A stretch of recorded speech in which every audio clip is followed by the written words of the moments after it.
Welcome to the Whiskey Congress. Honest, open talk dedicated to speaking the truth to those who are open to hearing it. Black, white, right, left. Most importantly, honest, bold, and fueled by good whiskey. In Whiskey Veritas, we are Whiskey Congress. Join the evolution. Welcome once again to Whiskey Congress. We once again have beverages to review. A new beer from Dave from Philly.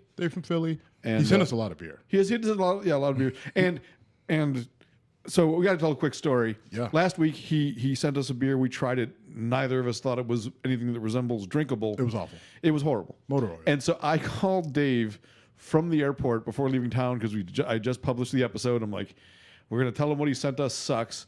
I wanted to let him know that we were just being honest, whatever. I called him, said, hey, we tried that Scotch cask ale you sent us. You went, fucking horrible, wasn't it? Ugh. Like, you son of a bitch. Ugh. You sent us that garbage knowing, okay. I'm so glad that he said that, though, because my thought process was like, well, I just can't. I'll just never like good beer because if they think that's good, then it's fucking awful. Screw it. If I have to acquire this taste, I'll stick to Miller Lite. Right. I'd rather lick a horse's asshole. Screw that. So this time we have Middle Ages Syracuse Pale Ale. I like it. Smooth. Got a little bit of citrus in it. So for me, it actually doesn't really have a ton of taste or flavor. Okay. Like nothing really stands out to me. It's not overly hoppy. It's not hoppy at all. It's very mild, very smooth. Right. I'm not pulling a lot of citrus. I mean, I can sense that it's there. But I would, if I had to choose between this and a Citradelic, which I have in my hand. Okay. I would take the Citradelic over that, to be honest with you. I would too. This is a pale ale. It's a more mild, and I won't go beer nerd on you too hard and say there's a difference between a pale ale and an India pale ale, but there's a lot more hops and more alcohol in an India pale ale, right? And that's what Citradelic is. And Citradelic is very citrusy. Right. This is mildly, but I like it. I would definitely drink this and not complain. I would. I mean, if I'm in a situation where I'm around a bunch of beer snobs and I don't feel like putting up with the shit of ordering a Miller Lite, then if this is available, then that's something I could probably go to, and feel confident in my choice. But then if someone calls me on it, then I may beat them with the bottle just because. So yeah, because that's your answer for. Yeah, it is, and it's allowed. So anyway, thank you again, Dave. If anyone else wants to send us beers, reach out to us. You can email jim@whiskeycongress.com or steve@whiskeycongress.com. We'll make it happen. Woohoo! We got a new whiskey to try too. We do. And so this whiskey is Stranahan's. It is out of Colorado. It's, made in that bourbon style. A unique thing about it, if you're watching this on the video, and if you're not watching it on video, then go to YouTube and you can check it out. But this long black cylinder is kind of a cap, but it also doubles as a shot glass. It's made out of like tin or aluminum or something like that.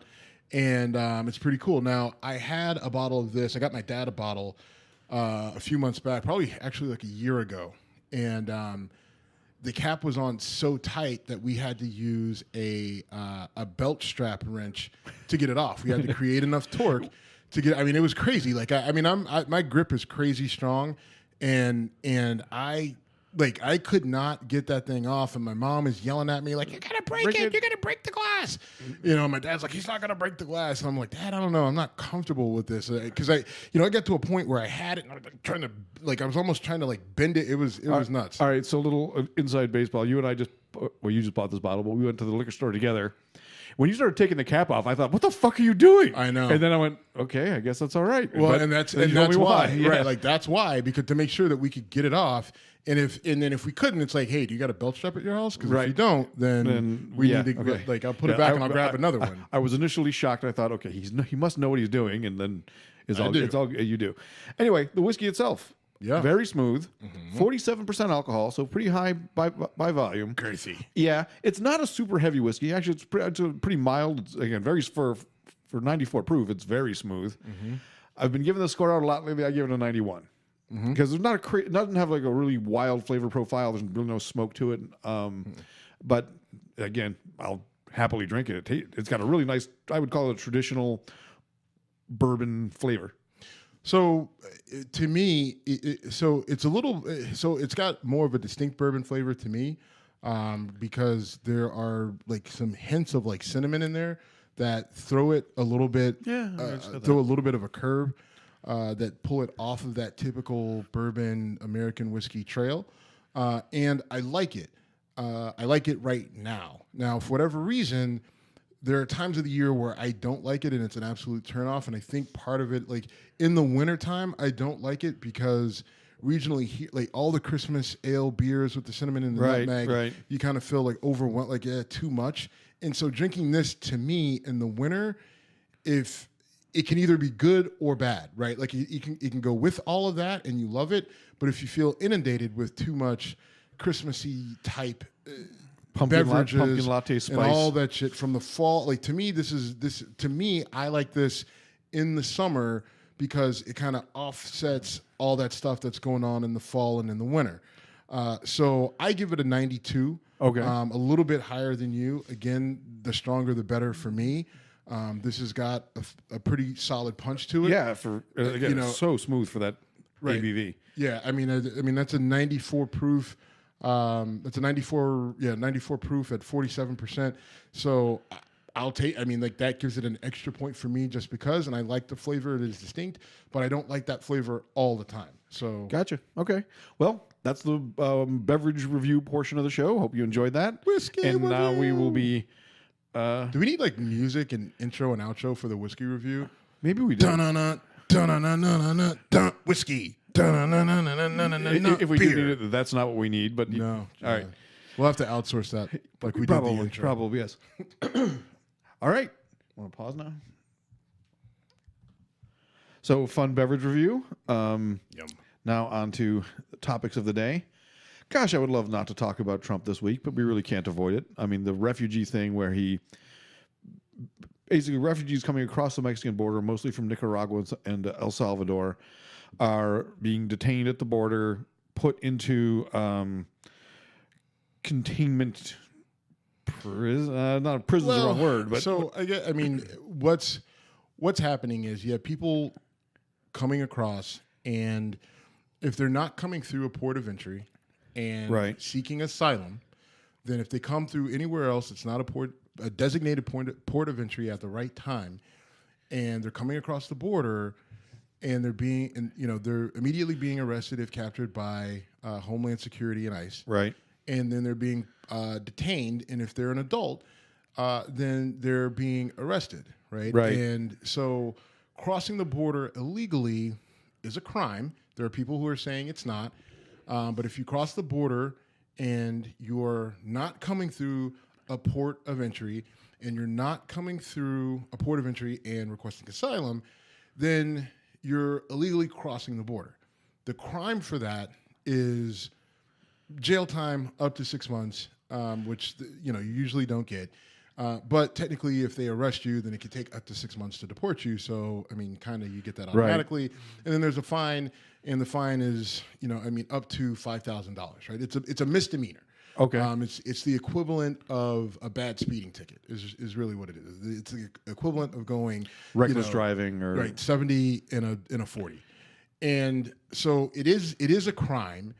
And they're using that, and that's an actual ordinance, a statute. I think it's 1345. I can't remember the specific numbers of it, but it is a crime, and I actually wrote about it on our site, whiskeycongress.com. I lay it all out there in detail if you want more information on it. Go there. I try to give the most objective view about it as I could, just to give some people some clarity on it. And actually, someone came up to me today in the gym and said, "Thank you for writing that. I had no idea what was going on, and it helped clear things up for me." And it was a police officer here in Cleveland. So that made me feel nice about myself and things. Your journalistic credentials are getting applauded in public. Yay. So, but that being said, and I want to explain this I want to explain what's going on so that people understand it, because it's complicated, and it's not the way that Donald Trump is making it seem, and it's not what the Democrats are saying, where it's screaming babies and everything else. So the ordinance and everything that I'm saying, like none of this is new, right? None of this is new. this particular ordinance itself has been in place, I believe, I want to say since 1996. Okay. Right? Where if you come across, then you get if you come across at a place other than the port of entry and you're not requesting asylum, right? So that's the key is port of entry requesting asylum. Right. If you're not doing that, then it's illegal crossing and there's the fine and the minimum jail time that's associated with it. If you do it more than once, then, the jail time goes up and, the fines get doubled, but we're still not talking about stuff that breaks your back. But if you're a poor immigrant, then yes, actually it is. So then you have the issue with the families and the babies. And what's happening is there was a consent decree back in 1987 that was signed. That consent decree was the Flores consent decree. Yes. And that was signed, and then it ended up being appealed. But all of that said that children, whether they're unaccompanied minors or they're minors that come across with their family members, they can't be detained beyond a certain period of time. And that certain period of time, it's a very narrow window, right? Okay. It's a couple of weeks, right? They can't be detained for more than this period of time. And once that period of time is expired, or before that, you need to get them with a parent, with a close family member, with an agency or a foster home, like as fast as you can, right? And they can't be in like a jail detainment center, right? They've got to be somewhere else, right? Like, so they've got to be away from the adults that are being criminally charged, and they need to be isolated so that to protect them for their own good, right? Like, so we can't put them with the adults because these are technically criminals because they're being charged with illegally crossing the border or other things, drug smuggling, human trafficking, whatever it might be. So they have to separate them. The children can't be detained. They can't be arrested, basically, and they can't be detained for extended periods of time. Everything must happen quickly to get them out of containment and into a healthier situation. Right. And that's the crux that the Trump administration was landing on. They're saying, okay, because of this consent decree, right, Consent decree. Right. Well, that's what I said. Consent decree. Oh, right. because of this, right? Because of this 1997 Flores decision, we can't hold these kids with their parents in lockup. So we have to put them somewhere else because so many people are coming across, and because they're deciding there's a zero tolerance policy for anyone who comes across the border illegally, not at a port of entry, requesting asylum specifically. Any one of those people coming across, whether they've got kids or not, they're being arrested. Right. And because of this consent decree, we cannot keep the kids with the parents because this is what it says. So we have to separate them for the good of the kids, according to the government. Right? We have to keep them out of jail. So we're taking them out of jail, and we have no place else to put them. So we're throwing up these refugee immigrant detainment centers, right? Which are the equivalent of fucking prisons, right? Or dog kennels or whatever you want to call it, right? I mean, and we're sending them on, and then as we can process them, we're sending them to wherever we can, New York, back home, or Texas, or into the country, Ohio, or whatever. Right. And that's kind of the crux of all this. And then Trump, and I'm sorry it's taking so long, but this is just what the issue is. At least you're getting it out there and you're explaining it clearly. Trump then flips around and says, okay, everyone hates the fact that we're separating the families. So I'm going to fix it. He signs an executive order saying no longer can we pull children away from their family, away from their mother and father. The families get to stay together in detention. Right? Right. In whatever you want to do, in the containment, in whatever. So they get to stay together, but they have to stay together basically in lockup. Yep. And the way the executive order was written, there's no timetable on it, right? It's indefinite, right? Like, and that's, I think, in my opinion, this is where my opinion comes in. It's by design. I think that this is what they were pushing for. I think because this closed the loopholes that they were talking about the last 2 weeks. This is the children being able to come through was one of the big loopholes. So they then closed it by saying, all right, fine, executive order, kids stay with the parents, and then everybody stays locked up, and then we get to ship them all back together. Right. Oh, and when you say they stay locked up, literally there are judges whose job it is to adjudicate border crossings, or I don't know, I forget what they called that branch. Yeah. And illegal border Okay. illegal border crossings. There's a special group of judges. There's a memo that went out that began this whole zero tolerance policy, and that memo went to the judges who are adjudicating these cases, saying you need to make yourself available. We are now instituting a zero tolerance policy. If you come across the border and you are caught, then you will be prosecuted for illegally crossing the border. And so one of the holdups I've heard a couple of politicians going back and forth about is that there are not enough judges. I mean, our legal system is slow to begin with. I mean, we all know that, but in this case, there's an additional constraint because the number of cases has gone up and the number of judges I don't believe has. And, with the process going the way it is, so these families are going to end up in detention centers for obviously longer than desirable. This is an incredible example, though, of media spin on every side. Oh, yeah. You just clearly stated what's going on. If you listen to MSNBC or CNN or NBC, and I normally separate those two groups, but you'll hear nothing but interviews with politicians saying, I saw children, crying as they were ripped from their mother's arms, and maybe that's happening. It is. It absolutely is. And then the flip side from the Fox News, it's, toddlers with MS-13 tattoos on their foreheads are trying to cross the border. Right. It's like, all right, stop it, both of you. I mean, tell the truth here. And the reality is, this has been a problem all of Trump's administration. This has been a problem with Obama's administration. This is a problem with Bush's administration. Yeah. It really came to light.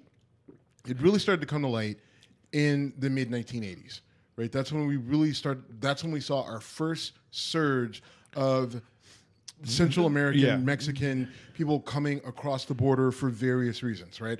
I mean, some of these countries were literally war zones because of the drug cartels and the government and everything else. And the two, Nicaragua and El Salvador, still are. Right, exactly. And that's where we're seeing a lot of these people come from. They're just like, listen, if I stay in my home country, there's a good chance I'm going to get caught in the crossfire, or I'm just going to be killed just because, because I won't work for a drug cartel, and they will literally hang my body from a power line. So, people. That's why people are running. What they're trying to escape from is horrific. It's hell. It's hell on earth. And fixing, so much of the world is on fire right now.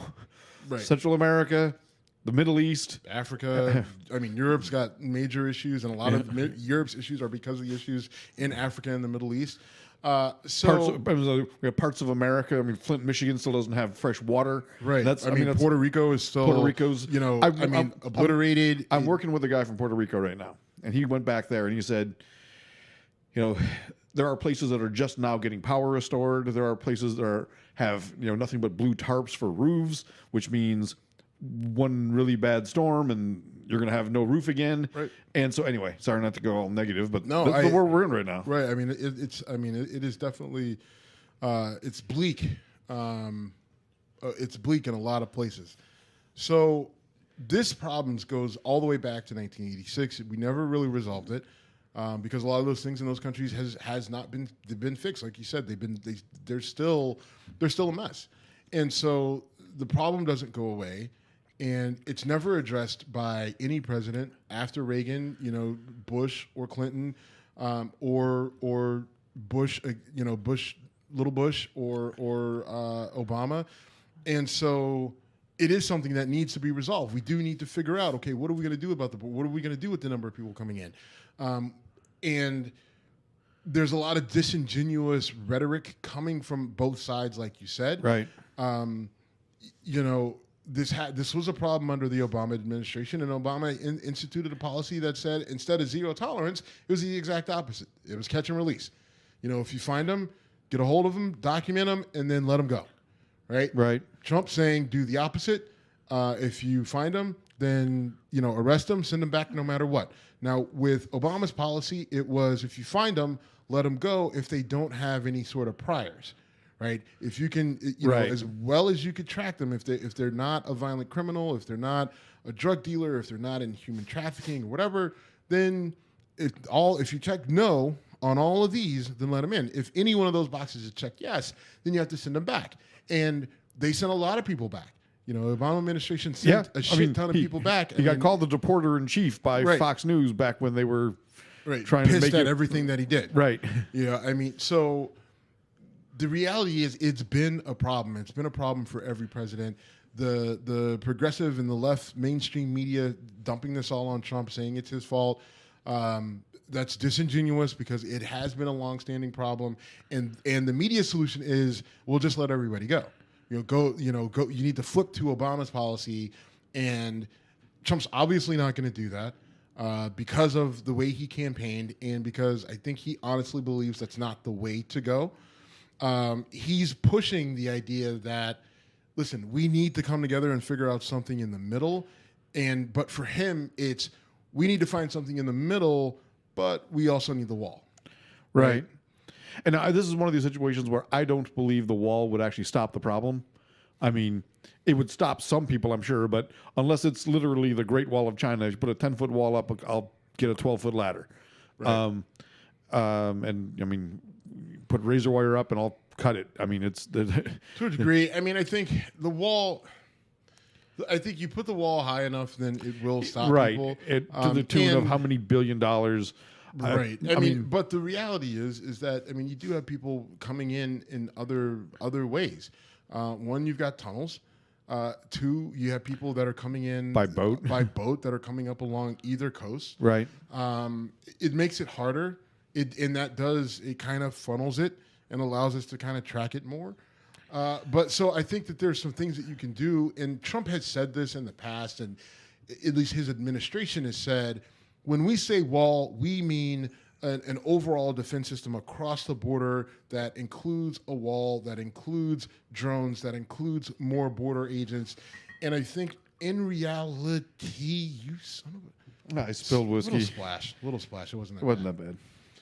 But I think in reality, they've got to... the way they should have sold this from the beginning is said we're going to increase border security in places where it's wide open, where it's relatively flat and people can just crip walk across the border. Then we need to go up and throw a wall there. But other places it doesn't make sense to throw up a wall. You know why? Because there's a fucking mountain there, or a river, right? Or a river, or a canyon. And if you can cross the Rio Grande River or whatever it is, then you deserve to be here. But so I think that from the beginning, they basically marketed this and branded this wrong by saying we're just going to throw a wall up. Well, because that wall is a lot easier to chant at a rally where you're. Then build better security and do things right and make. I get it, but I know. It's just that. But they sadly, that's why where we are. Because right? he backed himself into a corner, and now you listen to Breitbart, you got to build a wall. And then when you have people that come on and talk about the logistics of actually building the wall, people just kind of go to just build a wall. Forgetting the fact that some places we can't build a wall, and other places it would just make more sense fiscally.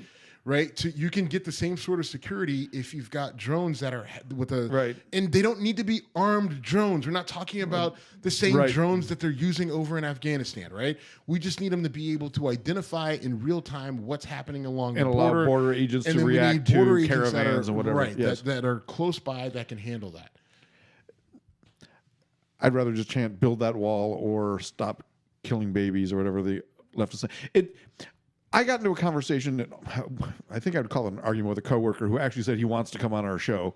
So I said, listen to us, respond to us on email, and I'll talk it over with my co-host. So we'll see if he listens. But anyway, he was just stuck on liberals are saying these are like concentration camps. Okay, that's a dumb statement. They're not like concentration camps. Now, I will say this. Under Joe Arpaio in Arizona, they were, and it's okay to call them that because Joe Arpaio fucking bragged about it, and that son of a bitch is still he was convicted. He was convicted. Yeah. But in these cases, no, these are not Nazi concentration camps. Yes, that analogy gets used all the time. And this guy was absolutely right. That was a dumb analogy. But then when I said, okay, but it's not the right thing to do, then the argument was, well, Obama didn't do it any better. Okay, that is also not an argument. The argument is I did not really pay attention to this problem. That really isn't on my radar, wasn't on my radar until recently. And if it's only getting highlighted because CNN wants to make Trump look like an awful human being, whatever, it's a problem. We've identified it. And rather than trying to fix it, we're using it as yet another political football, and that's the problem. And the difference with Obama, the difference between Obama and Trump is that with the Obama administration, they had the same problem, right? They didn't have the capacity to deal with the number of people that were coming across. But what they did was, one, they went to the catch and release. But when they had unaccompanied minors that came across, it wasn't, we're not going to just take this 16-year-old kid and just say, all right, good luck, figure it out. They would hold these kids, and then they would say, all right, we're going to figure out something to do with you, so Get you with at a least relative or whatever. have a chance. Right. Now, there were mistakes made. They didn't always get them to the right people. They there were sketchy people out there who, there was a case here in Ohio, I think it was in Marion, Ohio, where they made these people work, they made these kids work on an egg farm, and they were treating them like slaves. There were instances where the kids got assigned to people who entered these, young people into like sex trafficking and things like that, and in the sex trade. So it wasn't perfect. There were definitely mistakes made, and when you're talking about thousands and thousands of people, mistakes are going to happen. In this case, Absolutely. young kids, and it's awful. It's terrible, and you've got to be able to fix your processes so that shit doesn't happen. But I'm not going to sit there and say, well, that's directly Obama's fault. It's a massive bureaucratic structure where you're going to have mistakes. And so you learn from that, and you say you need to better vet the people that you're sending these kids to, and you need to follow up with them, and you need to make sure that there's some sort of a process of quality control to make sure that these kids aren't put in situations that could cause them harm. But that's a situation that everyone had, that each president had to have dealt with, right, and didn't necessarily deal with it appropriately, and so what they're doing with and part of what's going on with the Trump administration and what they're doing is they're looking at the culmination of the last 20 years, right? Like, and they're going to blame it all on Obama because that's their favorite go-to. Which is a whole nother show and episode. Yeah. And we can do a PhD course on what's going on with them and that. But the reality is, this is a culmination of issues and a confluence of problems, right? You've got a lot of different reasons why this is all a clusterfuck. So what they're actually doing, right? What they were doing at the border is they're following the law as it was written. They're following this consent decree. They put in the zero tolerance policy, which is the key where everyone is kind of hanging on. They're like, you don't have to do that. And they're absolutely right. You don't have to have a zero tolerance policy. There's something called prosecutorial discretion. The Supreme Court has talked about it. Every state recognizes it. Anytime you've been pulled over and you didn't get a ticket, right, when you should have, you're going 65 and a 50. Oh, officer, I'm sorry. I always thought this was 65. All right, Jim. Well, slow it down. Here's a warning. Have a nice day. That's prosecutorial discretion. Right. When the prosecutor decides he could give you the max of 10 years, but he ends up giving you 2.5 and 3 years probation or whatever. That's prosecutorial discretion. Or they decide not to charge you, or whatever it may be. Again, there's discretion in our legal system. And so what a lot of people on the left are calling for is saying, listen, we don't have to have this zero tolerance policy. It doesn't have to be like this. And that's the truest statement of all of it, right? Trump's following the law. This isn't, what they're saying is, listen, this isn't our policy. It isn't, right? They're following the law as it's written, but their policy of zero tolerance is different than Obama's policy of catch and release. A fair analogy would be Obama's policy for states with legalized marijuana versus what Jeff Sessions would want. I mean, we're not there yet, and it's a whole different road. We're not there, and we're not. But I mean, Obama flat out came out and said, my attorney general will not be pursuing the federal action against these, activities in these states. So that kind of gave the green light for the Colorados and the states that followed to do what they did. And now a new administration's in town, and the well, I mean, the only difference is that they really, Jeff Sessions would really love to crack down. Trump doesn't really give a shit, and he's like, Jeff, one, I don't like you, so I'm not going to give you anything. I'm upset that I put you in the job I did. And so you just focus on the shit that I care about, and because I don't care about weed. So it's actually not really a good analogy, but I get what you're saying. I totally get what you're saying. But the point of it is, by basically everyone in government, from Trump down to Chuck Schumer and Nancy Pelosi to Paul Ryan and Mitch McConnell, to the sheriffs and mayors in these towns, they're going to have to decide. They're going to have to come up with a legitimate policy on what we want, and we have to figure out in the country, what do we want, right? We're going to have to tighten up the border to clean up some of the really bad stuff that happens in terms of the criminals coming through and the gang members that come through and the drugs. But that's such a small percentage. Exactly. It's such a small percentage, but it's a reality. True. They do come over. True. Yes, MS-13 is everyone's focus, and MS-13 is less than 1% of anyone that comes across the border. But the damage they do is catastrophic. Yeah, there's no doubt they're brutal, thuggish. Right. I mean, but they're not the only gang gang that comes through, and they're not. And the cartels are just as bad. And it's a legitimate problem. And the drugs are a legitimate problem. And to a large degree, the drugs are the source of this, problem. Right? Because the drug war is going on in these countries, what creates the hellhole that make people run away from. The problem. And we're not going to solve this obviously in a half an hour, but take the money out with all these things. You take the money away from the people doing these things. Take the money out of that process, and it goes away. Pablo Escobar. I don't know. How do we take the money? Take the money out of what?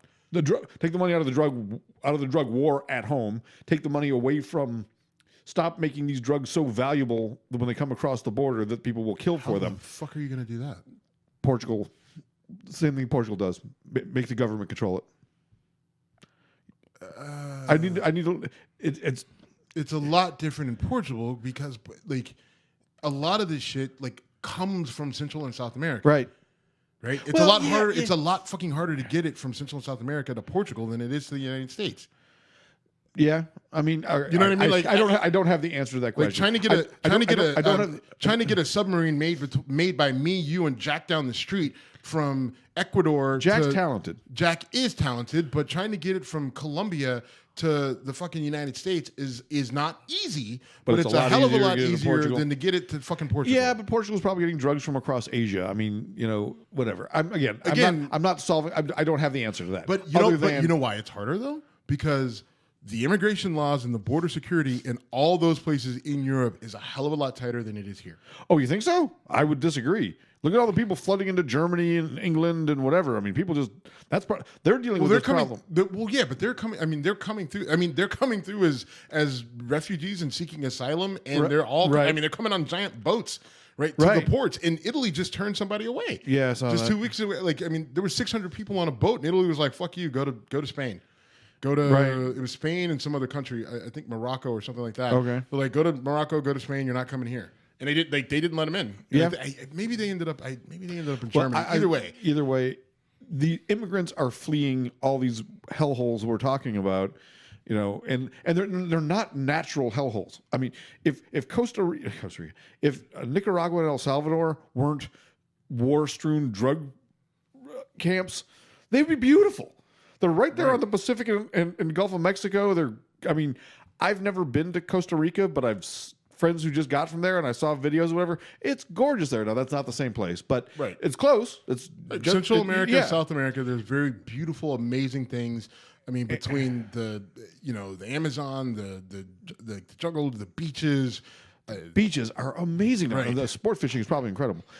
But okay, all right. I would not be focused on the sports fishing. I would, because there's some great stuff down there.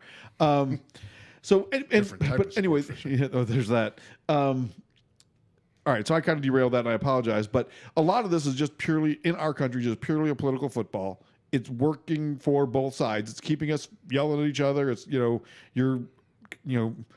left is calling Trump a Nazi, which. Again, quit crying about that, people. It's stupid.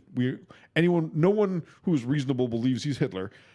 I'm not a fan. If you haven't picked up on that by now when you listen to the show, that's on you. But that's a dumb analogy. On the other hand, the whole protect us from the evil brown people coming across the border shit does a great job. It fires up their base. The way he went on a tweet storm today. It's Friday. The way he went on a tweet storm today, and he basically said, listen, we have to stop them from coming to our country, because if we don't, then they're going to ruin our country, and they're going to make us a bunch of criminals, and they're going to infest us with all their terribleness and crime and disease and blah, blah, blah. Yada. I mean, that's how his campaign started, right? They're sending their drug dealers, their rapists, whatever. I mean, that's what got him fired by The Apprentice and made him actually take the fucking campaign seriously. And, so speaking of Nazis. Yeah, speaking of Nazis. We have, so last year, about a month from now, will be the 1 year kind of memorial of the Charlottesville protest, riots, rally, the Unite the White. It was Unite the Right rally. There were, a ton of white supremacists that all, went to Charlottesville.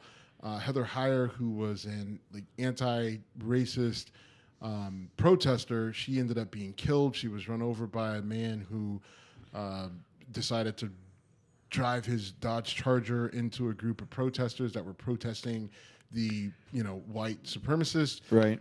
He ended up killing her. There were a number of fights. There were a number of people. Most of the people who were beaten in the situation were black. The weird thing that came out, there was one story that really came out of there that was really bizarre.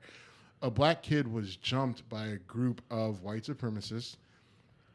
They got the jump on him, and they did some pretty severe damage to him. But he punished a lot of those guys. Those guys, he fucked them up. They gave it and he gave it back. I vaguely remember that. And they ended up the Charlottesville police ended up charging him initially, and then they charged. So then they ended up Sean King, who is of Twitter fame. He used to be with the Daily News and a few other places. He led this charge on social media to find the guys who beat this kid up, and they ended up finding all of them, right, through video footage and all this other stuff. It was an amazing job that they were able to track these guys down, and they found them. And you watch the video over and over again. It's just the kid maybe yelled something at him, but then they ran after him, they charged him, and they beat him in a parking garage. And to say that he instigated it because he yelled something at them, and then they charged him and then beat the shit out of him with blunt objects, kicking him and everything else, it just didn't make any sense. Now, the local prosecutor ended up dropping the charges against the proper victim being the black guy, not because he was black, because he was beaten by four other guys. But that was one of the bizarre things that had come out of that whole thing. All that being said, the organizer of Charlottesville has organized another rally, and this time in Washington, D.C. And his permit has been approved, and it's set to go off sometime in August. Yeah, I think there's more red tape for them to get through, but it's being held in Lee Park, which is no longer called Lee Park because it was named after Robert E. Lee. Yep. Which why you would name a park in a city that a guy wanted to capture after him? Okay, don't know, but. Anyway, I know. So okay, or we do know. So I got to tell you this, and this is going to probably piss you off, but I have to do it. I went to Lowe's today, and I walked past tiki torches, and that reminded me of Charlottesville because those idiots are walking down the street carrying. Why are they pissing me off? Just because I'm totally derailing. But I was. Unless you wanted to grab one and go to this thing, that would piss me off. That's what I was going to say. Would you mind if I took it? No. I looked at those things. I thought, how could you walk into a Lowe's, grab one of those things, and think, I'm going to walk down the street and prove what a badass man I am with a tiki torch? I think their permit should say, if you're going to carry torches, you have to carry the kind that drips out on your hand, burns the shit out of you, or goes out every 5 minutes. Do it right or don't do it. I saw these. You have to get a hunk of wood and a piece of a T-shirt, right, and kerosene, and Rambo real it. deal. Rambo right. it, yes. Obscure movie reference. You haven't seen them, but anyway, I'm sure you have, but some people haven't. They drew first blood. They did. That's actually the first one's a great movie. It was. They went down from there, but I honestly thought about that. Like, I'm looking at these tiki torches, going, "Fuck, some idiot's going to be raiding the greater Washington D.C. area Lowe's, buying these stupid fucking things to show." Anyway, it's that part was very ridiculous. I mean, it's just like, so. Do you know how stupid you look right now? So you're supposed to be intimidating? And you're carrying a party favor. Right. Like, so you think, like, I mean, you may be, you're probably intimidating maybe the Jews, right? Because the Jews the American Jews aren't known for fighting, right? Now, you go over to Israel, it's a different story. Very different, yes. But you think, have you been to Chicago? Like, have you been to the east side of Cleveland? Like, have you been anywhere where there's more than one black guy?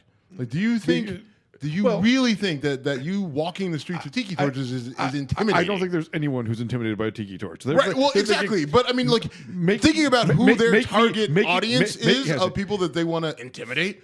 Like, you do that, I'm thinking, make me a daiquiri, not ooh.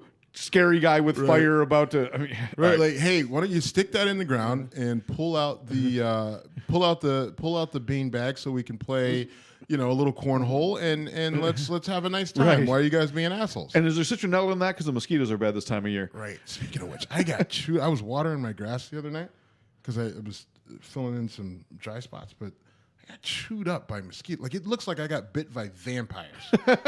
Like, Sorry, that's not funny, but I had to take a Benadryl because they were so itchy at night, which I took the 2 Benadryl and then I was and that's the end of the conversation. Yeah, right. I just got weird dreams, all that shit. But anyway, so that's going on. So we'll keep an eye on it. Right. Hopefully, I mean, honestly, it's a shame that they're going to do it. Free speech, fine, whatever. Yeah. But hopefully it doesn't have just the. I mean. It was so bad. I mean, just Charlottesville was terrible. Yeah, the girl dying, the things that broke out, the fights. This is going to be very different in a lot of ways, though, because Charlottesville is a small town and a college town, and they weren't prepared. This is D.C. This is in relative proximity to the White House, relative close proximity to the White House, and I mean, the park is really close in D.C. And just the thought that they're going to try to push this button again, and again, you said it when we started, they're calling it a white civil rights march. Yep. Yeah, that is the fact that strikes a chord with enough people for this to take shape is really scary. Well, not scary to me. I'm used to it by now. I'm sorry to say, but it's so silly for white people to think that their rights are being trampled upon, and yet that anger has been so well stoked and so well. I mean, just a simple idea. I mean, anyone like, oh, well, a black guy got a job and I didn't. And right. The reason why is because he was black, and that's racist and it's violating my civil rights. Like, well, I mean, they hired a guy. If you guys were equal, it didn't matter. So what you're saying is, if you're equal and you walk into a job, you should get the job because you're white, and if you don't, then it's racist, right? Like, black people aren't saying we should get jobs because we're black. What we're saying is, if we walk into a place and all things are the same, then you got to come up with a different determining factor than just that person looks like me, so we're going to take them, right? And if you don't want to do that, then what's happening is there are some black people who are saying, all right, fine, I'm going to start a business, I'm going to start a company, and I'm going to bring in as many people who look like me, since apparently we're allowed to do it, and I'll start my own business. Now, most people aren't applying for those jobs, so it's not that big of a deal for white people yet. Right. But I mean, there are some instances where black people are being hired, white people aren't, and white people are assuming it's a quota. But if you're going in thinking that, well, there was a black guy in the lobby, so I'm definitely going to get the job over him, chances are you're probably not interviewing well. Fair. And that's costing you. Right, or if you just assume that you're getting a job and you walk in and you're overly arrogant or whatever, a lot of black people, when they walk into job interviews, I do this every time. Like, I cross my T's, I dot my I's, I know everything about the company. I go above and beyond to learn as much as I can about the people that I'm about to interview with. I make sure that I bring everything that you would need into an interview, including my strong points, my weak points. I have stories to tell about both where I was strong, where I was weak. I don't hide whatever my weaknesses are, but I make sure that I surround them with things that I'm very strong at, and I try to explain. And I try to provide examples of my strengths during the interview. So, you go through all these sort of things and you don't assume anything. You don't assume that you're going to get the job. You fight for that job as if you've never had a job before. You'll never have another opportunity again. You don't have a dollar to rely on, and you put your best foot forward. And there are a lot of people, because I've interviewed people before, that is not how they interview. And it's usually, it's usually the younger white kid comes in, his tie is barely on, he's kind of shaven, he's got way too much cologne on, he smiles too much, his body language is shitty, he doesn't have good examples of why I should even fucking hire him. It's kind of like, hey, I'm here, so what's up? And that, like, I see it a lot, or the girl who walks in and she's like, well, I'm smart, I got a 4.0 and I'm hot, so hire me. And I've dealt a lot with that in the past, and it's not because I'm black and I'm saying, well, I'm not going to hire you because you're white. There are white people who just like that is a turnoff in terms of the hiring process. And so if you have someone that's coming in that's pulling out all the stops because they feel they have to, because they may not get another chance, they may not get another opportunity. In some instances, people actually respect that and they get hired. And if you're walking out, if you don't get a job and your first assumption is they gave it to the black guy because he was black because of affirmative action and I'm being discriminated against, then I'm willing to bet that you were a shitty interview to begin with. I agree with that, but I would approach it from a different angle and say that, of course you would, because you're white. Because I am white, and but I think in the 50s, 60s, 70s, 80s, 90s, flat out discrimination up until a certain point, flat out discrimination was just accepted, and then that started to turn, and it started to say, okay, we're affirmative action and quotas got put in because, in spite of equal qualifications or better qualifications, things weren't getting better. So those policies got put in place, and I think in today's world, those barriers are way less for black people applying for jobs and trying to advance in the world. And this white guy who isn't living like Donald Trump feels like, damn it, I deserve that. And I'm being just, everyone feels like a victim, and they feel like the reason that they're not shitting on a gold toilet, which I wish was an analogy and not a reality for Donald Trump. Those people feel like they're being put down. It's like, no, you're not. You're actually living just fine. The fact that other people are not being discriminated against around you, improving your lot on life, is a good thing. So quit whining, do your thing, make your best life. But the people who are upset the discrimination no longer exists, especially the people who don't admit that the discrimination exists or existed, are infuriating to me. Right. Because I'm white. And I think a big part of it in general is the other part of it, aside, you set the race factor aside, there's a huge just gap in wealth and the money that people have. And we are constantly flooded with images of rich people doing rich people shit. Right. And, I want a Lamborghini. I want a Range Rover. I want a yacht that can go from that can somehow get from Cleveland to South America. Like, you know what I mean? Like, you start looking at, I want a private jet, and right. you start looking at the people who have it, right? Like, because you and I have had this conversation, and I'm glad that I was able to enlighten you in some way, shape, or form. But, I tell you all the time that, listen, some of these politicians, some of these people in positions of power are really not that smart. Yeah. Right. They may be book smart, but their common sense is fucking zero. Or sometimes they're not even book smart. Some of them are maybe not even book smart. They just have kind of been pushed up the ladder for various reasons, because they have a certain look, or because of family ties, or because of whatever reason. Family wealth, right? I'm right. Family wealth, all that sort of shit, right? So you see these people in these positions of power, and you're like, he's not smarter than me. He's not better looking than me. She's not whatever.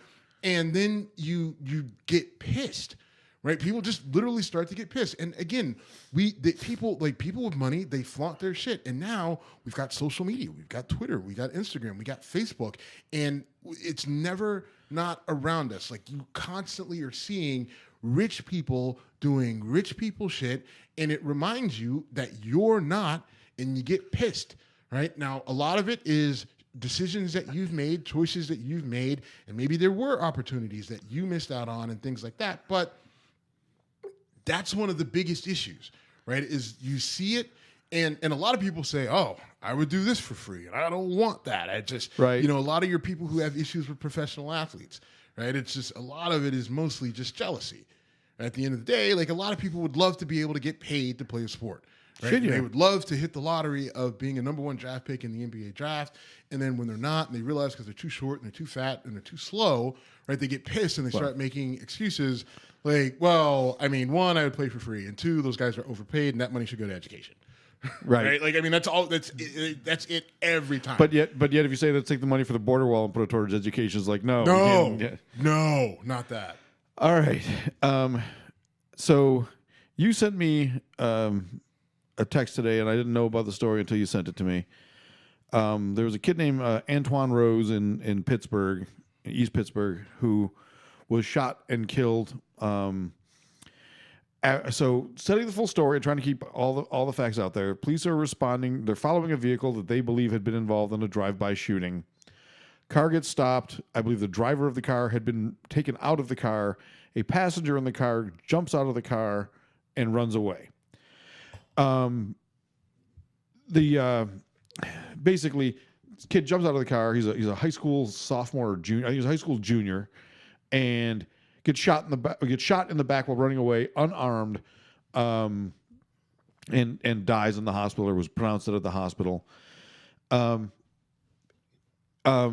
anyway, I read the story after you sent me the text. I watched the video, and the time that elapses between him jumping out of the car, starting running, and shots fired is less than a second.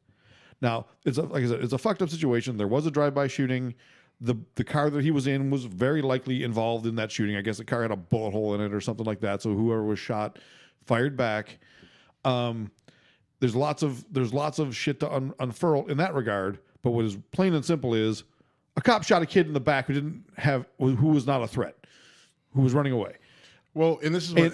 Oh, sorry, go ahead. No, go ahead. What's your last one? And the officer involved had only been with that police force for like 3 weeks and only been sworn in that day. Right. Like, I mean, that was his first time on the street. Not that matters, but it matters. Well, what also matters is it wasn't his first time on the street as a cop because he had been with 3 or 4 other police organizations. And been fired from all of them. Okay. For various reasons. We don't know what they are. Yeah, and it's probably for administrative reasons we never will. But the fact is, first day on the street and someone's dead, an unarmed kid is dead. Regardless of prosecutorial whatever, the fact that this guy ends up on a police force with a gun and in a spot. There's almost, you almost think, listen, when it comes to policing, every state should have a rule that you get fired from like 2 police departments, you can't be a cop anymore. Or I mean, it should depend on. I was about to say it should depend on why. Maybe it shouldn't. I mean, no, because it could be. Well, no, if you fuck the captain's wife right, twice. If you're banging somebody, like if it's because you're sleeping with you're sleeping with, like you said, the captain's wife, your boss's wife, or something weird like that, then I think it can't be. There could be administrative right. versus right. civil. I mean, it doesn't need to be. You never want to have absolutes. Right. Only a Sith Lord thinks in absolutes. But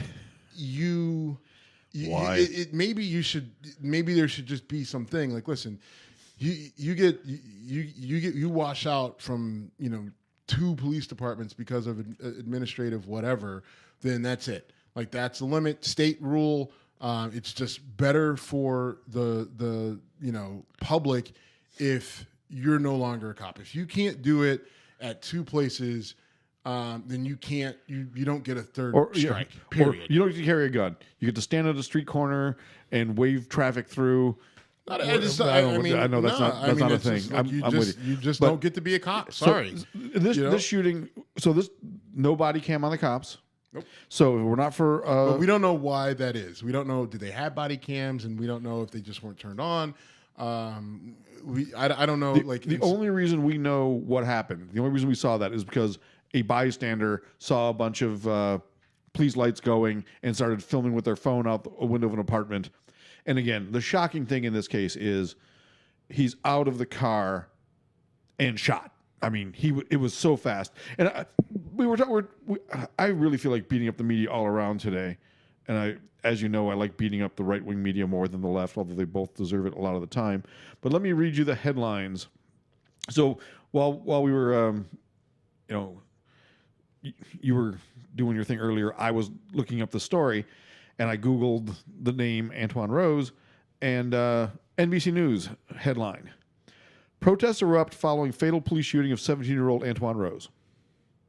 Okay. I think that's pretty journalistically factual and unbiased. Fox News: teen, 17, shot dead by cop while fleeing traffic stop, had an empty handgun clip in his pocket. So not material to it. Not material. I mean, okay. I mean, no, it is completely irrelevant. No one knows what was in his pocket when they shot him in the fucking back. Right. That headline is designed to say, "Hey, white folks, this kid deserved it." That's what that headline is supposed to put your head into. Yeah, and that's so the big issue with this case, and I am willing to bet this cop, like, I think he will probably be fired. But I don't think he'll be charged, and the reason why is they will push the fact that the car was most likely involved in this drive-by shooting. Now, what will help them is once they come back and they go through and they look at the ballistics, chances are something is going to match the drive-by that happened that started all this. Right. And they're going to try to use that. Now, I would push to have it thrown out as immaterial to the specific action that happened, because at no point in time did he actually pose a threat. The officers are pulling the car over suspicion of a crime. You don't know that he's actually committed that crime, right? And typically the rule is that you can use deadly force if you know that someone has committed a violent act or whatever act against another person, against a person or something along those lines. So my opinion is you should be able to prosecute him, right? I mean, I don't think this is that much different than the issue with Walter Scott down in South Carolina, but I guarantee you his lawyers are going to say, listen, this car was the reason they were pulling this car over is because it matched the description of something that happened. Listen, you can shake your head, but the argument is they're going to say that. They're going to say this car was involved. I'm not shaking my head that's saying you're wrong. I'm shaking my head that that's this car was involved in a drive-by shooting. We had a shooter who shot at the car and said that he hit it. This car matches the description of what they said, and when we saw the car, it had the ballistic issues that match what that the witness / victim said. So we pulled it over. So knowing that this car was involved in this sort of action, as soon as they get out of the car, right, and they don't obey the commands, then the thought process is these are the people responsible for X crime. So we're allowed to use deadly force to stop them. Now, that's the argument that's going to be made. And what's going to happen is, in terms of an indictment, is a grand jury going to say, that's not enough, you should have waited, you need to go to trial? Or is the grand jury going to say, no, that's plenty, the car was in a drive-by? And I think there will be a trial. I'm not saying the guy will get convicted. I don't think there will be a trial. This is not something I'm willing to bet on because it would be too twisted a thing to bet on. I think there will be because there's enough of a spotlight on it. But that might not matter. Grand jury isn't going to be public. The grand jury is not going to be public. It's probably not going to be for a few months, and a few months. Maybe longer than that. By then, the news cycle will have flipped so many times. Right. I do not believe that this will go to trial. Okay. I hope you're wrong. But if this cop ever gets a job where he's allowed to touch a gun again, no, he should. To be fair, to be clear, I think he should be fired. Oh, absolutely. Gone. He's currently on unpaid leave. Right. I also feel that he should be charged. I agree. And I also feel that he's guilty of murder. I agree. Nas called for him to get the electric chair. I don't know if you saw that or not. Yeah, I did. But, you shoot a man. What about the fucking Wild Wild West, right? A gunfight was pull your gun out. You step fight, off, right? You step off 50 paces, you turn around, and you draw your guns, and you both shoot at each other, right? This whole idea if you shot a guy in the back in the Old West, you got hung the next day. Right, you don't shoot somebody in the back. That's just a bitch move, right? Like, in terms There's of just more like, to it than that. right? Yes, Like, I mean, definitely like a you bitch just don't shoot someone in the back because they're not posing a threat to you. I'm sorry, running, they're not. when someone is running Now, away from you, they are if he turns at any point in time, and has something in his hand. Then it's still fucked up. then- But I mean, if he turns and has a cell phone in his hand, it's awful. But at least I could say, all right, it's happening in real time. Turns, you don't have time to fucking react. That's when it gets really blurry. But when he's on a dead sprint running from you, then you fucking run after him. Or don't. But you don't shoot him in the fucking back. But you don't shoot him in the back. Right, you just don't shoot him in the back, and I can't believe that there's any police department that says if someone gets out and runs away from you, shoot their ass in the back. And the video of this is so crucial. When I read the story, I'm obviously forming an opinion, and they included the cell phone video, and I was like, holy shit, this guy did not. I mean, it was door open, guys running, bam, bam, bam. Bam, actually, 3 times. But I mean, right. I agree with you. I agree. This guy is a murderer. Period. I think just like Walter Scott. Obviously, there's difference in the cases. But in terms of legality, how this all plays out, I don't. I mean, I don't. We've seen way too many cops get walk either on mistrials or flat out acquittals. I'm always going to point back, and I always forget the names of the guys, and I feel bad about this. But the Arizona hotel room where they shot a guy who was on all fours because he reached back for his shorts that were falling down. Again, I forget the names and I apologize. But this, we'll keep an eye on this. I hope this guy is charged and convicted. This is, again, to me, this is a black and white. Nope, sorry for the bad pun. Case of murder. He did not have any reason to pull the trigger, and he did. All right. We are running low on time. I want to quickly talk about the World Cup. Okay. One of the biggest sporting events in the world. And I'm paying a little bit of attention. Actually, while I was talking to Dave from Philly about the shitty beer he sent us, I was watching Germany and Mexico on the TV at the bar at the airport. And it was funny because Mexico was winning 1-0 with about 10 minutes to go. Very exciting finish, and Dave's TV feed was about 3 seconds ahead of mine, which sucked because he would be reacting to shit that I hadn't seen yet. That I have to go, oh, that makes sense. But anyway, Mexico ends up defeating Germany, and I don't like the German national team for a variety of reasons, mostly their history against U.S. soccer, but whenever you say German national, it also gives me kind of a queasy feeling. But Mexico ends up beating them, and Landon Donovan came out and said that he was cheering for Mexico and that U.S. fans should be as well. I certainly was cheering for Mexico.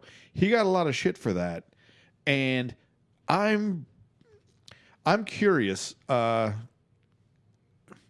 mean, you did not see the game, correct? I did not. Have you watched any of it? No. Because America's not in it, so Absolutely. Okay. I mean, that makes sense. My passion for it is way down because the U.S. isn't in it. I mean, I watch a game, but I don't really care. I'm not a soccer fan to begin with. Right. But I do love the idea of, I like the world coming together to cheer for their respective teams. But I'm an American. I'm sorry. I know that pisses off like the black nationalists that are like, just give us separation, which I'm like, so you want segregation? No, I want separation. Okay, well, here's a dictionary. Here's a thesaurus. Right, here's a thesaurus. Go to the synonym section. But I'm an American. That's all I know. I can't and maybe I need to take the time to do a blood test to figure out specifically where my bloodline traces to, whether it's Jamaica or Ghana or Nigeria or wherever, and get that figured out. But all I got is America. That's all I know. It's the only place that I've lived for any extended period of time, and it's afforded me a pretty solid life that I can't complain about for the most part. So that's when it comes to the Olympics and when it comes to shit like this, that's what I root for. Like I'm not gonna just all of a sudden grow some false allegiance just because it's the it thing to do. And that, like, I saw that a lot when I was in college. Like people, just rooting, black people rooting just for an African team just because. It's like, well, do you have any connections to said country? No. It's like, okay, well, then your rooting is all for naught. And if it's like, I get the fun factor. Like, it's just fun to have a dog in the fight. Right. And if I want to do that, then I'll just start betting. Like, I'll literally. It's amazing what a few bucks on a game can do. Well, isn't it? yeah, exactly. Like, if I really want to get into something, like if I know I'm going to be around a group of people on a Saturday or a Sunday during a major golf tournament like the Masters or whatever, and they're going to force me to watch it, then I'll call a bookie and I'll put the money in. And pretty soon I won't have to do that. Yeah, exactly. I'll actually be able to do it legally. And in theory, you won't have to break the law that you just admitted to. Okay. Right. But I'll just put fucking money on it, and then I will get into it. Like, so if for some reason during, over the next few weeks while this is going on, if I get sucked into a situation where somebody's like, hey, we're all going to watch the World Cup, and I have to be there for whatever my allegiances are, then I will just figure out a way to bet on it.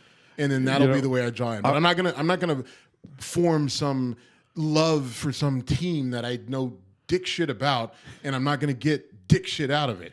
I'm having a flashback to one of the days you and I were watching a football game together, and you had a receiver going against the Bills.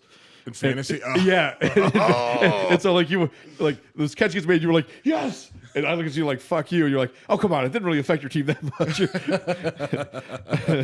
That was, I think we had that's probably the league I do with you where we were playing, $5 a game, $2 a game, whatever. Yeah, the FanDuel. Yeah. So listen. Exactly. It works. I mean, it works. Money's a crazy motivator. So that's how I get into it. I just have a flashback to that. It was so funny. All right. So do you want to, by the way, do we want to get in on this? Do we on the World Cup? I don't know, start betting a little bit. Not that I've got a problem or an itch. No, really, not at all. Well, that's holy shit. Let's do it.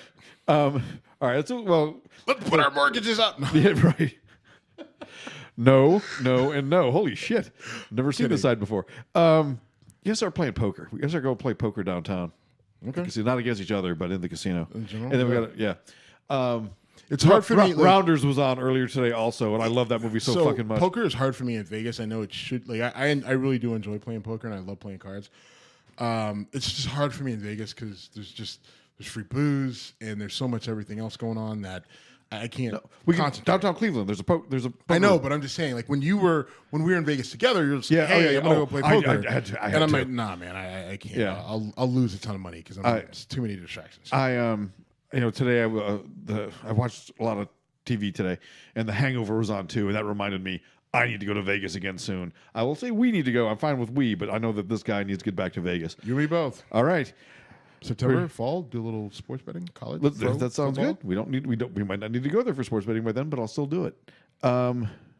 Plus, you got your cigar shop out there that you love. Well, where they recognize you. That's true, they do. Which is it's kind of one crazy. That's great customer service on their part, and two that just it's kind of fucked up. You go there twice a year, and right. this dude's like, I mean, Steve, you want the Dominican whatever? Like, okay, man, wow, I go, that was neat. and as soon as I go in there, Jose. He either gets me exactly what I want, like because I always go in there for a specific cigar, and he usually gives it to me, or he says, "Listen, I know you want XYZ, but I've got this one that is like that one but better. You need to smoke it," and I trust him because he's never steered me wrong. And then the bartenders, they've had the same bartenders there every single time, which is crazy to me. The consistency.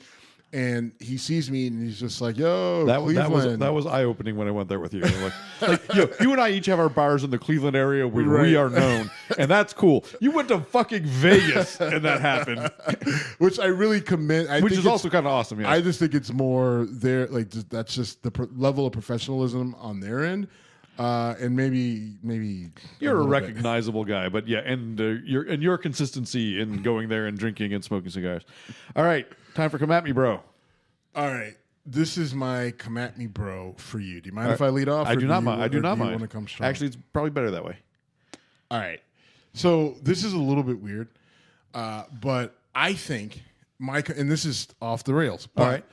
I think that no matter what happens at the beginning of the NFL football season, whoever starts at quarterback for the Bills, you're going to be a pissy shit about it.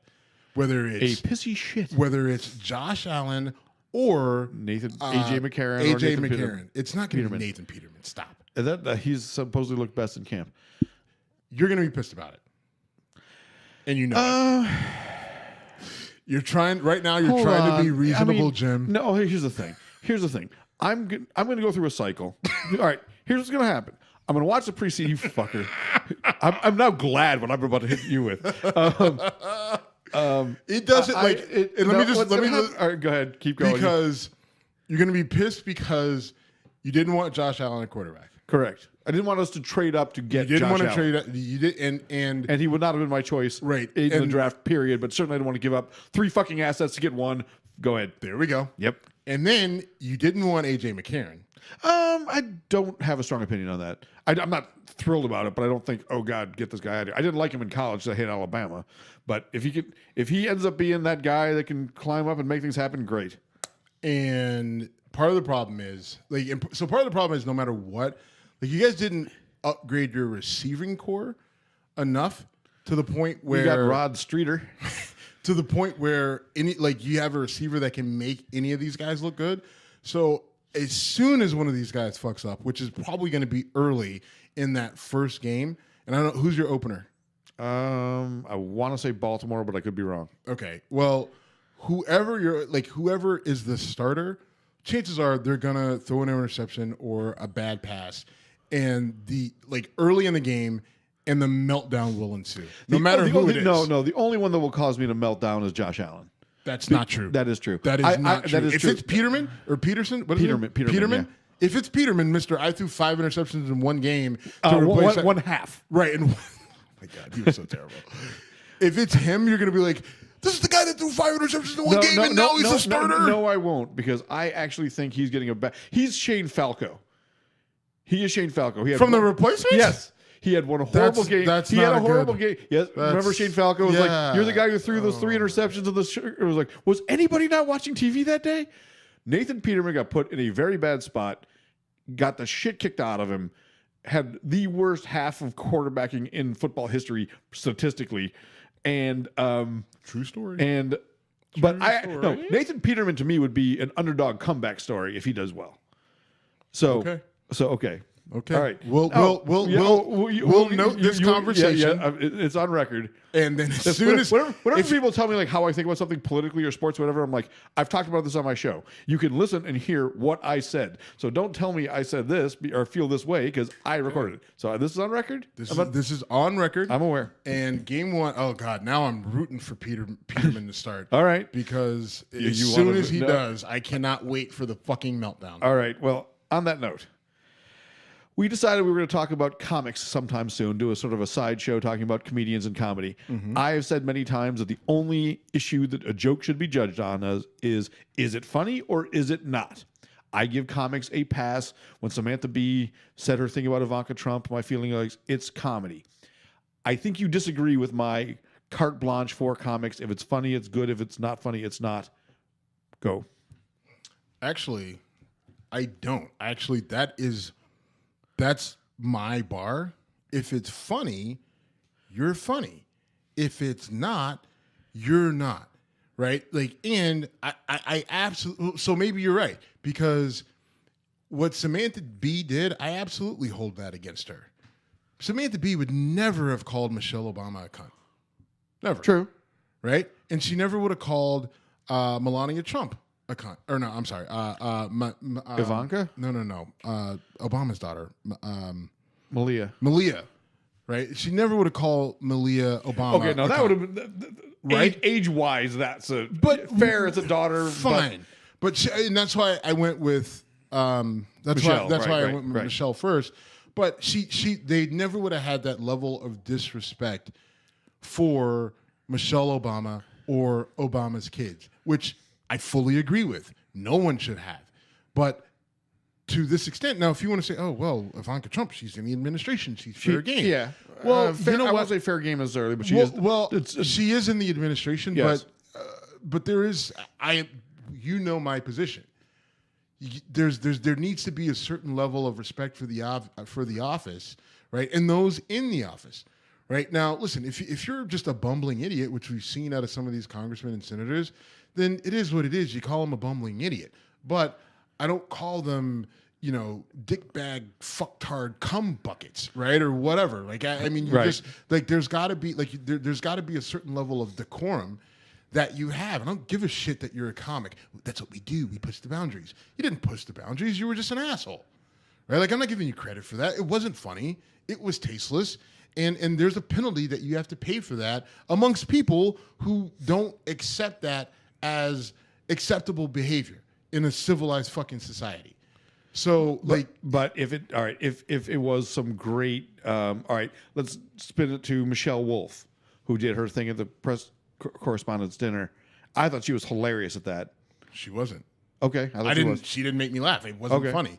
Like, and my thing is that her whole thing was recycled jokes and takes that we've been hearing for the last 2 years. Oh, come on. The Joe Scarborough and Mika thing is like a Me Too that went right. I thought that was funny.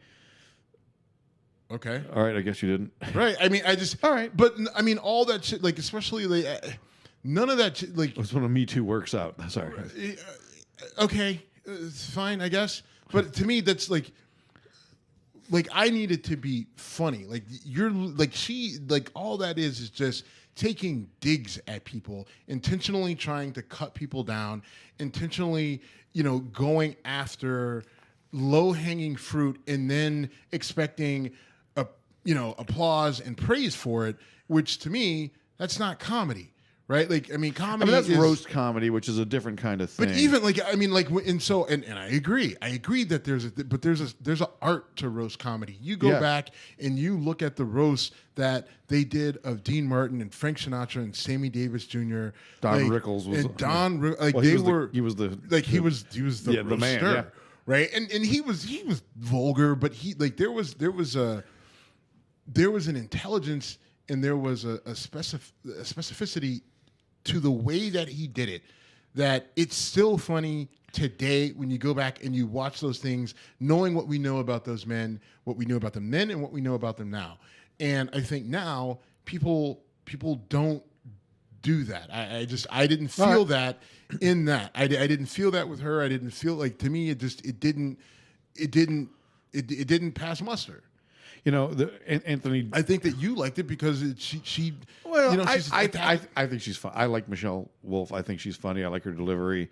I thought the thing she did to Sarah Huckabee Sanders with, That was the only funny thing. Okay. That was the only funny thing where she's talking about the smoky eyeshadow and then with the ashes and everything else. Maybe it's Maybelline, maybe it's lies. Right. That small window I actually did think was funny, and then people jumped on it and just like, oh, you're making fun of women and attack. Like, get the fuck out of here. She actually gave her a compliment, but then also, I mean, she, Sarah Huckabee Sanders is like, she's like the commander-in-chief of defending lies. Yes. I also thought the CNN joke was, you keep bringing up breaking news. Well, you broke it. You broke it. All right. Anyway, we could go on about this, but we've gone a bit long. So good talking to you, brother. Yes, sir. Anything else? All right. We are at Whiskey Congress on social media. Steve or Jim at Whiskey Congress for email. Please email it if you have a come at me, bro. You want one of us to pose to the other. Email appropriately, and we'll see what we can do. Thanks for listening.